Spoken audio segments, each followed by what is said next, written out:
well as some of the what to do if there's a positive person in your facility. And then we also have Max Corton here, who's in charge of our Marin Recovers, who will be able to answer some policy questions. And we'll have a question and answer session at the end of this presentation. We welcome questions, and we thank you for your work in this vital industry. And we look forward to our partnership and making sure we all move forward in a healthy and safe manner. The first slide, please. Thank you. Sorry, I just need to see if I can get this. Okay, great. So this first slide talks about some of the numbers that we've been testing here in Marin County. You can see we've tested over 75,000 people for COVID-19 here in the county, and have come up with over 4,000 cases. The vast majority have recovered, and unfortunately we've had 80 deaths, mainly in the elderly in nursing homes here in Marin County. May I have the next slide, please? This graph depicts sort of our cumulative number of cases here in Marin County. And I'd like to draw your attention to sort of the end of May, when we started lifting the shelter in place restrictions, and we also had Memorial Day and 4th of July Day celebrations. And you see the curve of the rate of infection starts accelerating. We have an accelerating rate of infection, and now that we're here in September, you see we've leveled off somewhat, which is good, and we've seen a drop in cases and a decrease in new cases. May I have the next slide, please? So this slide speaks to the COVID-19 cases in Marin by geographic location, and I think an important thing to point out here is the canal area, where you can see that where we have a concentrated number of cases here in the canal area.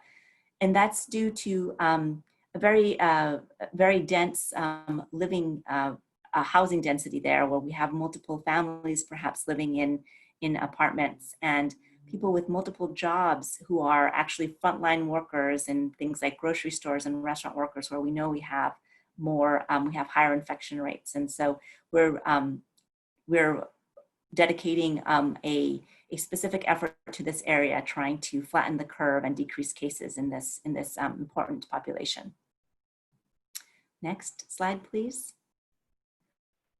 So these next couple of slides deal with the demographics of COVID here in Marin County. And as you can see, we have over, the first set of bar graphs deals with age. And as you can see, we have we have about 20% of our population is over the age of 65. But the vast majority of the deaths and hospitalizations, but especially deaths, are in this same age group. And they bear the burden for mortality here in Marin County, the elderly. The next graph is gender, and you can see a pretty even split in gender for getting COVID. Next slide, please. This slide here speaks to the demographics in Marin County by race and ethnicity. As you can see, 71% of the population in Marin County, in this left donut, identifies as white. However, if you look at the next donut, you can see that 70% of those who are positive identify as Latinx. Because it's a relatively young and healthy population, you don't see 70% hospitalizations. You see a smaller percentage. It's 52% probably because, again, it's a younger and healthy population. But this information does show how the vast majority, the brunt of the COVID, is being borne by the Hispanic, the Latino, the Latinx population in our community, the ones who work in many of these jobs that are that have higher risk, such as construction, grocery stores, restaurant workers. Next, please. Now, this is a little bit of a history of our shelter-in-place order here in Marin County. In August 11th, we opened up to some personal services, really outdoor. In August 24th, we opened hotels and short-term rentals. And on August 28th, the new tier system was announced. And as you probably are aware by now, we've been moved to tier 2 as of yesterday, which has implications for many of the industries here in Marin County and is welcome relief economically, I think, for a lot of them, though we still have a ways to go. May I have the next slide, please? So this is the new 4-tier system, and we have moved from the purple, the widespread, to the substantial, and which has allowed us to open up some industries such as 25% of indoor dining in restaurants, movie theaters, museums, that sort of thing. And our new daily case rate is in 6 right now, between the 4 and the 7, and I believe our percentage positive test is lower. It's in the 3.3 range right now. We'll be in this tier. I'm sorry, if we're in this tier for 2 weeks and we remain in this tier for 2 weeks, the exciting news is that our schools will be able to open, which would be, I'm sure, a great relief to many of us parents. I'm speaking for myself and working parents, again, speaking for many people, I'm sure. Next slide, please. So I just, this slide just has the hotel and lodging, which is, was opened, I believe, on the 24th, but now you're allowed to have more modifications, like 10% of your fitness centers may open, but only with a 10% capacity. And as we move down the tiers, more will be allowed for the hotels, like the pools, and increasing capacity for the fitness centers in the hotels and lodging. Next slide, please. This slide in particular, we do recommend that, as you're opening your hotels, et cetera, we do recommend that people who are working outside their home be tested once a month, just screening, even if you're asymptomatic.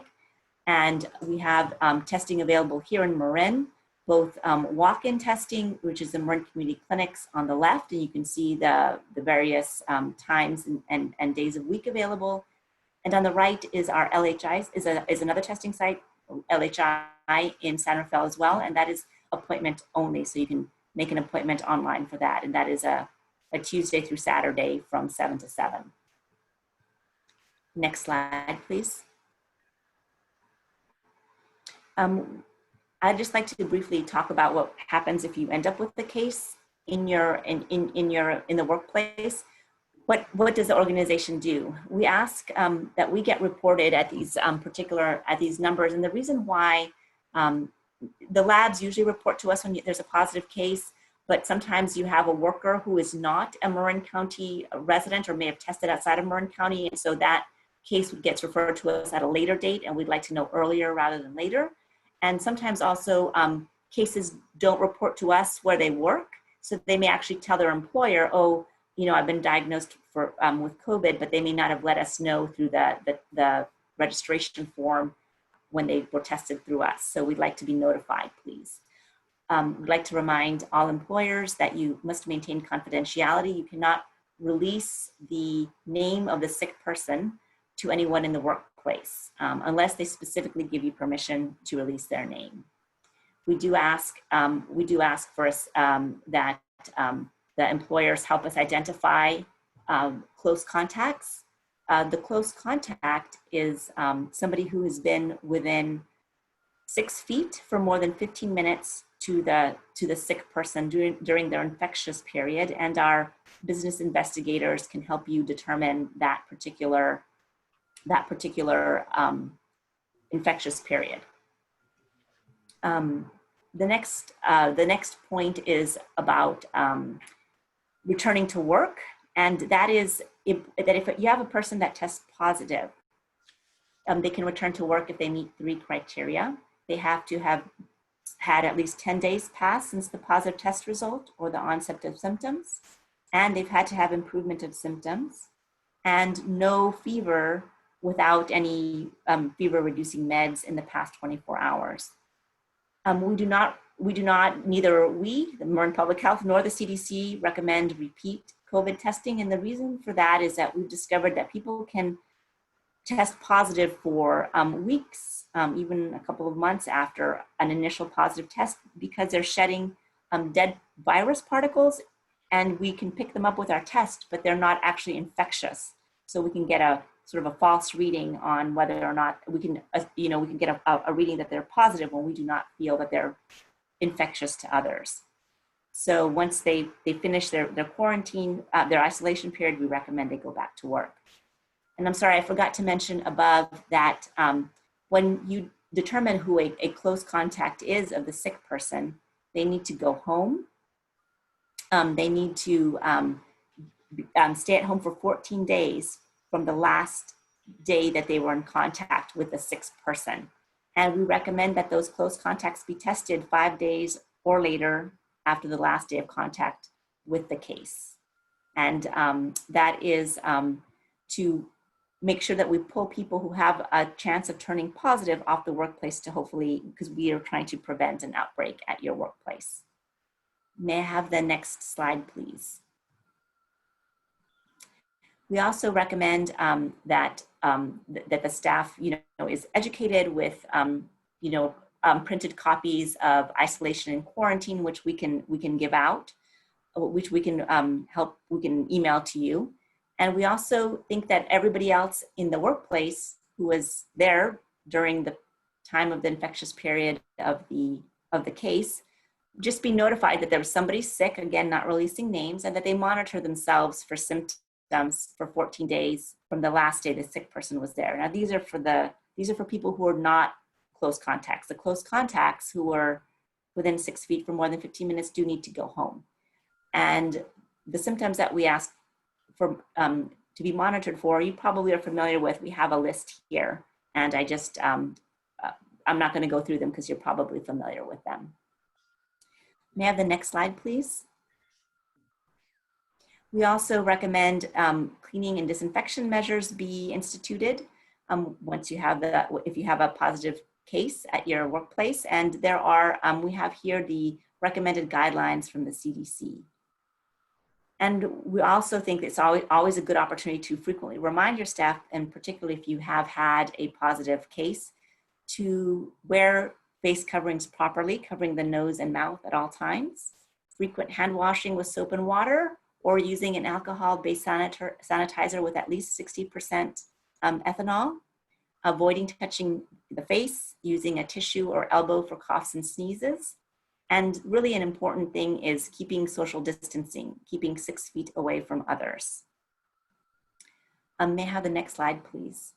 And these are just, some general observations that we've had after, conducting business investigations at places that have had positive cases, is that the number one problem we find often is distancing, is that people working in close proximity. If you can separate your workstations by more than 6 feet, then you've really reduced your risk and you won't be called a close contact. If you're more than 6 feet away from your coworkers, you wouldn't be considered a close contact and then be sent to quarantine for 14 days. Another good thing is ensuring ventilation, proper mask usage, and considering staggering shifts so that you have a less crowded workplace is also very helpful. Another thing that we've discovered is that a lot of times what happens is that everybody is maintaining really good distancing and hand hygiene and mask wearing during work, but then at mealtime or during break time, they take off their masks, they relax, they sit close together, and they eat a snack. And unfortunately, with their masks off and in close proximity, that becomes, a very risky behavior, and something that we would like to remind employers to discuss with their employees about maintaining COVID prevention measures, even during breaks and meals. And also another point of concern is outside of work contact, like carpooling. So we recommend that that employees not carpool with people outside of their household. But if they are carpooling, a way to reduce your risk is to wear your mask in the car, use hand sanitizer going into the car, using hand sanitizer when you get out of the car, having the windows rolled down, and if the air conditioner's on, to have it recirculate to bring in fresh air don't have it on recirculate, have it bringing air from the outside and not have it on recirculate.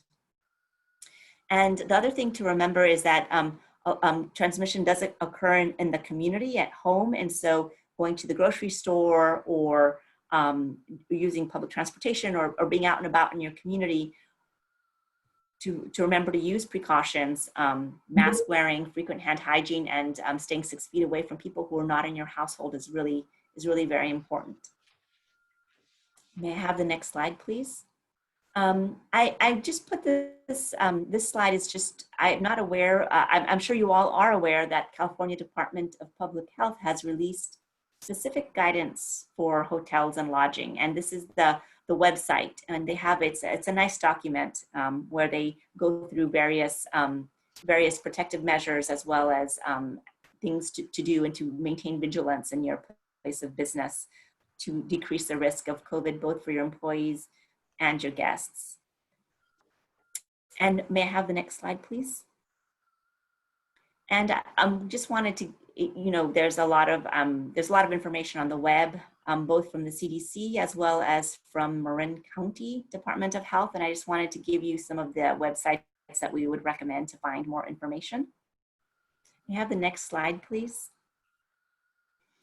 I wanted to give you the COVID-19 marincounty.org website. You can send questions or requests for information or for assistance. If you have, a positive case and you have questions, please email us, and we will get in touch with you.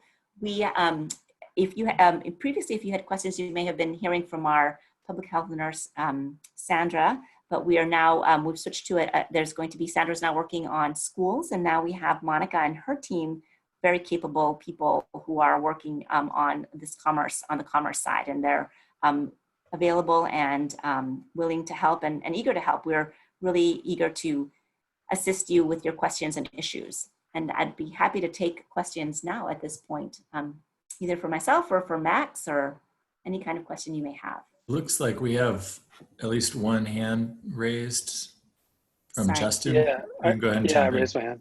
Thanks. Yeah. My question is, and I'm sorry, I don't have the terminology right, so I'll just say as we open to additional, let's say, riskier levels of business, like we've just done with salons, restaurants, etc. If we have a spike in cases, they exceed the acceptable levels, the percentages, numbers per 100,000 people. Do we then necessarily drop back down? And I'm thinking, obviously, in a self-centered way here about hotels. So hotels have been open. Now we open restaurants, salons, etc. If we have a spike after opening these businesses, is it possible that we drop all the way back down to hotels again, because those numbers per 100,000 exceed that threshold for hotels? Or do we peel back off the riskier businesses, seeing them as the cause of that spike?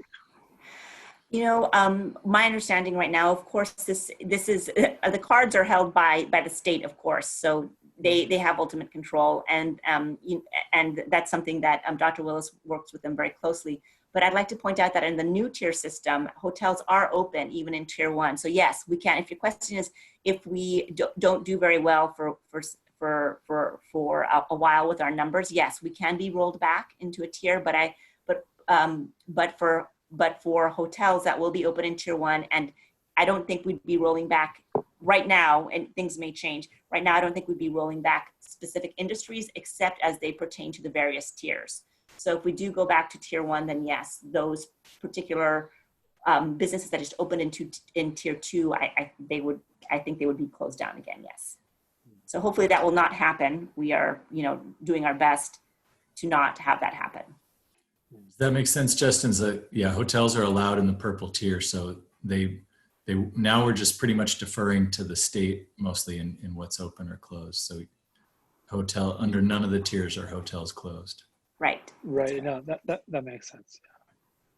Let's see. I saw a bunch of other hands here.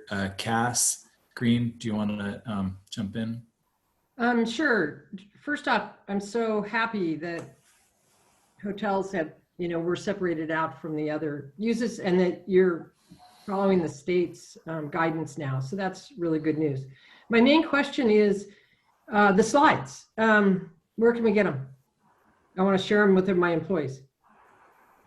Sure. I believe they will be posted, Cicely, I believe they will be posted both through the Chambers of Commerce. Is that correct? And on our Marin Recovers website, we're posting our webinars. Thank you. Sure. And then let's see, it looks like Mark Kaplan has his hand raised. Yeah, I have whoops, I have to unmute here, I think. Oh, okay. You're good. I am good. A couple of questions. Is all the testing no cost? Well, so there's various kinds of testing going The on. testing you mentioned, I'm sorry. the So testing locations that you mentioned. yes, the testing locations that I mentioned are no cost. Yes. Okay, and is there still a testing facility at the Civic Center? That one actually is now being gated more. That's really for public health and physician healthcare provider referrals. Okay. So it is, yes, it's still there, but you have to actually have a good reason for getting tested there. And the other locations are available and open and free. Fair enough. At the beginning of the presentation, you suggested that our employees be tested every month. But then later in the presentation, it stated that we shouldn't do retesting. So I'm a little confused. I apologize. I guess I wasn't clear. It's if you've tested positive, we do not recommend, nor does the CDC recommend, that you retest to get a negative to go back to work. That's the return to work criteria. So that's because many people just test positive for weeks afterwards, even though they've recovered and we feel they are no longer infectious. Okay, and then my last question, and you might not even have an answer to this. Historically, so far since this began, there have been spikes after holidays and holiday weekends. And we just had Labor Day weekend and last week. Are you expecting another spike? And do you think that spike is then going to put us back into the higher tier? And as it has happened twice already, we've been given the go-ahead to open, and then it was taken away. And that's my concern, is we're going to open up, and then a week later, we're going to say you have to close. Honestly, we are watching that very carefully, because not only did we have Labor Day weekend, but as you know, a lot of businesses have been opening up recently. And indoor restaurants and other businesses are now going to be allowed. And we also had some schools open up. We had, I think, 14 schools open up recently, go back to school. So we're keeping an eye on all of these numbers, and it will be tracked carefully. And it's hard to predict. I hope not. We're trying to make sure it doesn't happen, but we are keeping an eye on that. Okay, thank you.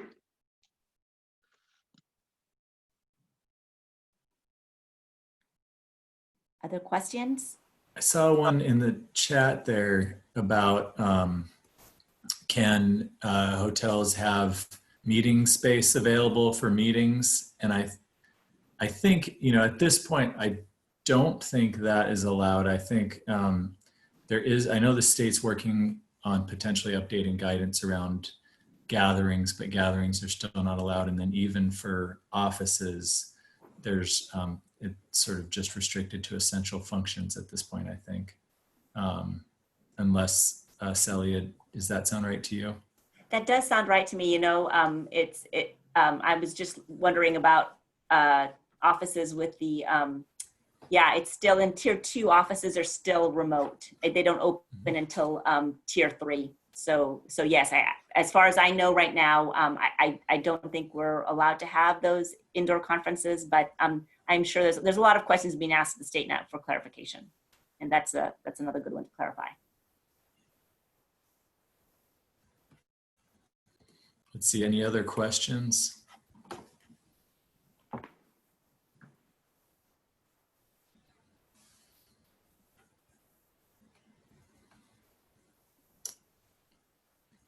Well, if you all think of other questions, I'll put my email. I think probably most of you already have my contact info, but I'll put it here into the chat.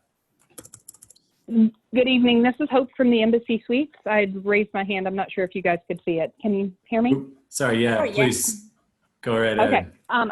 I have a question, a follow-up question on the meeting and event space, because in Marin County's order, it's not specific. It doesn't specifically identify meetings or internal meetings at hotels. However, in Los Angeles and in San Francisco, they pointedly call out where indoor events, especially at hotels or in our meeting and event space, can be hosted.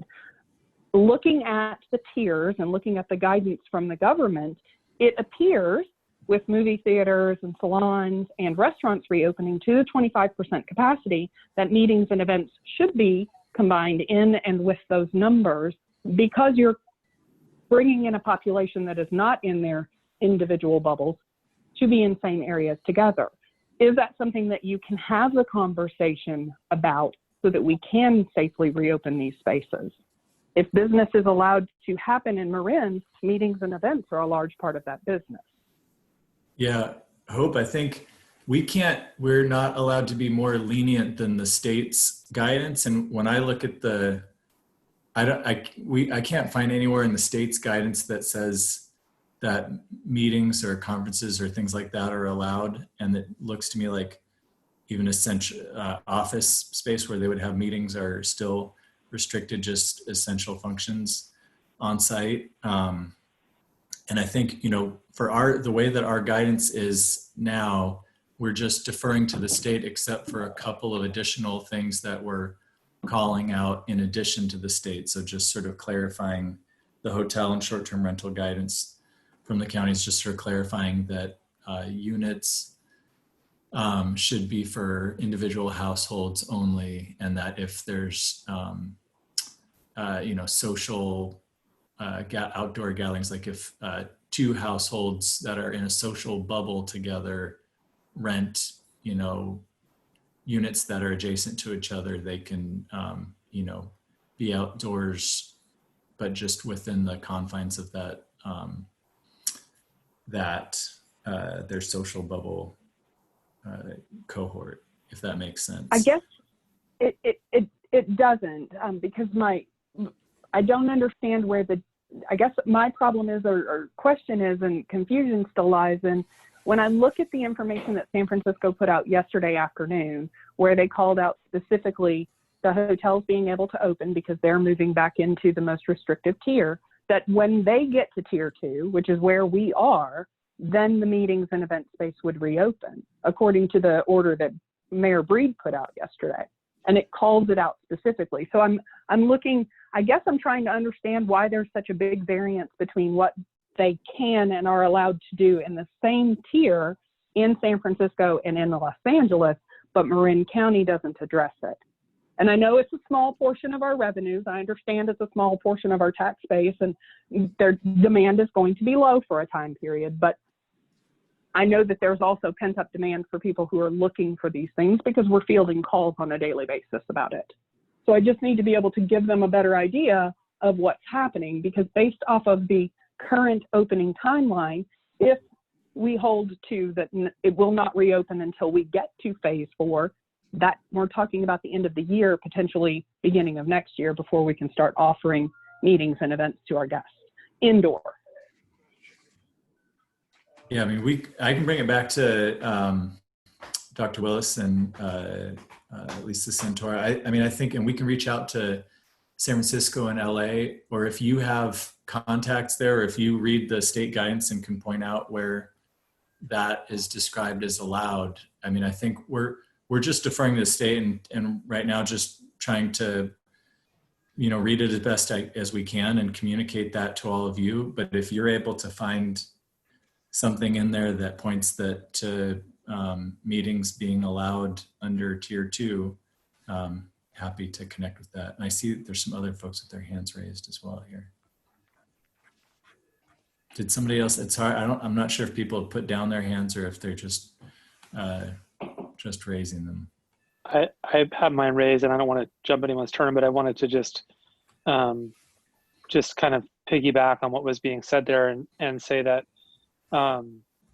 it'd just be really great to know one way or the other. I mean, there's really nothing.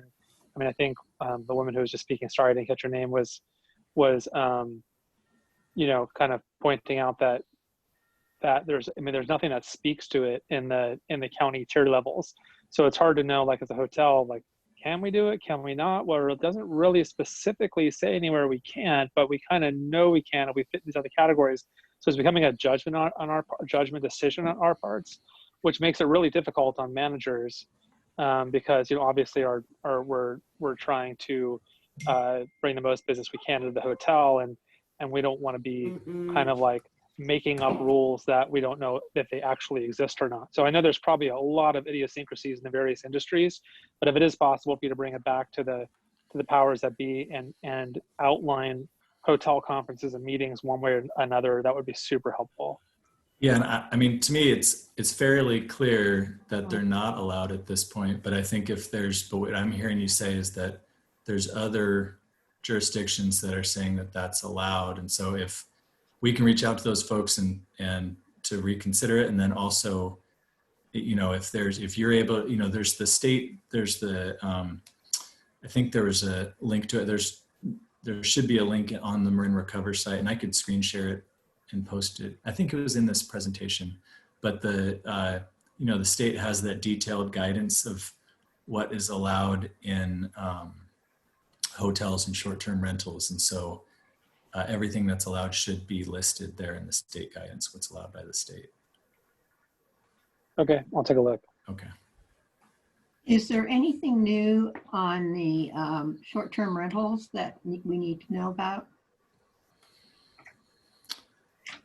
I don't think anything's changed since, in the last couple of weeks since short-term rentals and hotels were opened. And, there is that state guidance, and it's, definitely all the businesses that have our hotels or short-term rentals should read through that state guidance and then potentially update your site-specific protection plan based on that state guidance. And yeah, typically for most of the sectors, the state guidance was less restrictive than the county-specific guidance that we developed before, but pretty similar. But I think we haven't changed the guidance for hotels. You know what the website is for them? I think it was posted in the chat, and it was also in the presentation. I think, let's see. Oh, maybe not. Here, I can post a link. Okay, yeah, it is in the presentation. I'll post. Any other questions while I'm putting this in here? Okay, I just posted the link there in the chat. Thank you very much. Hi, Max. It's Christine Bolke from the Marin CVB. How are you? Hey, good. I think piggybacking on what Justin is saying is that in the hospitality group, there isn't a segment for meetings and events. That segment comes under gatherings and art and culture. And that's what's hard for the hotels to understand. It's kind of convoluted how it's being presented. Does that make sense? Do you mean in our Marin Recover site or in the state's site? In the Marin Recover site. Yeah. Yeah, I think, as we defer more and more to the state, like one thing, the state has like a almost sort of replica site. Let me see if I can copy and paste it into the chat as well, that shows like all of the different sectors. And, one thing we're considering is just getting rid of the way that we've, separated different sectors. The state's pretty similar, but in a way, just when you click on guidance, almost just going to the state site. I don't know if we're quite there yet, but maybe that would help provide some, make it clear to folks. A little more clarity, that would be great. Sure. Thank I'll you. put the link in there. Yep.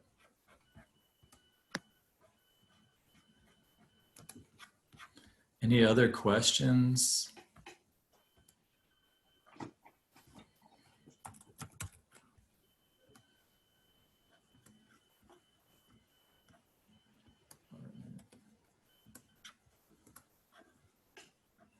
Let's see. Okay, so I just added another link there, and that's the the state site that has like all of the different guidance for all of the different sectors. You just added that to the Marin Recovers page. Is that what you're saying? No, I just added that in the chat. So there's okay. two links there. One, the top one is the guidance, the state's guidance specifically for hotels and short-term rentals. And then the second one is the state's guidance for all the different sectors. And in fact, that one that I sent, actually, the first one is just for hotels and lodging. I think they have a separate one that's called like hotels and short-term rentals. So, and certainly like, you know, the state, we have definitely found many places where the state is vague or even sort of seems to take two differing opinions on things. So please don't hesitate to send me an email or give me a call and let me know if there's something that doesn't make sense that we can bring back to the state to try to clarify. Well, Max, these are just at first glance, that document that you just sent, I'm really familiar with it. And that's pretty much just like guidelines for hotels staying safe. I don't think it has anything in there that has, that delineates like restrictions on meetings or not, I'm pretty sure. Okay. But anyway, I'll look through it. If that's what you got, great. Yeah. But if you guys, you know, can look through it yourselves and follow up, that'd be awesome. Sure.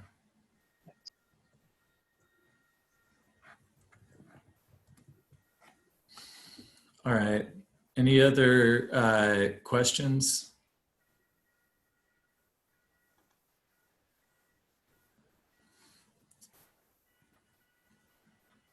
Okay. Well, thanks everybody. And yeah, please don't hesitate to follow up. And I hear it. I'll bring back to the group the questions about meeting space. And if any of you have guidance that from San Francisco or LA that you were mentioning that specifically shows that meetings and those things are allowed, it would be helpful if you can shoot them to me in an email. That'd be helpful. Thank you all for your time and participating in this webinar, and we're here to help you. And there's a lot of questions and ambiguity, and we're happy to do what we can to help. Thanks, everybody. Thank you.